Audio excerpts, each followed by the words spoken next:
કાકા હા આ વખતે આટલા બધા લગ્નો થયા, તમે ગયા, પણ કશું આમ જુદું કશું જોયું કે નહીં? મેં જોયું કે જૂની પરંપરા પ્રમાણે બધું થતું નહીં. હા, એવું? સાદા લગ્નો થતા હતા. અત્યારે આખું બધું ઇવેન્ટ વાળા બધું મેનેજ કરે. હા હા, સાચી વાત. આખું ગામ આવતું હતું, એના બદલે હવે ડેસ્ટિનેશન વેડિંગમાં 50 જ લોકો હોય છે.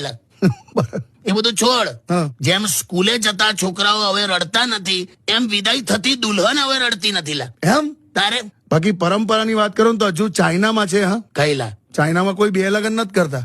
બે તો ના જ કરે ને. કેમ? ખબર જ છે, બીજી પણ એ જ મોડાની આવવાની છે. લા તો હું એવું ના હોય. આપણી વાત કર ને તું. હા, પણ આપણામાં જો તું ખર્ચો ખર્ચો ખર્ચો કર્યા જ કરે છે બધા. બહુ જ થાય છે કાકા. હમણાં તો એક દુલ્હનનો લેંઘો 1.5 લાખનો હતો. બોલ. અરે ત્યાંથી તો શરૂ થાય છે. એમ એટલો ભારી હોય છે ને, ચાલતી ચાલતી સ્ટેજ પર આવે ને હા એટલી ધીરે આવે, હા. કોઈ કાચબો એને ઓવરટેક કરી શકે. બોલ.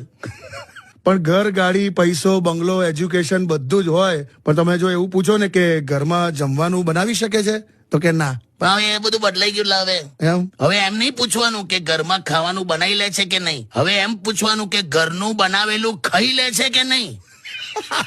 ઓ લાયા લાયા, તારે આમાં બધું આવી ગયું નહીં તારે કાકા?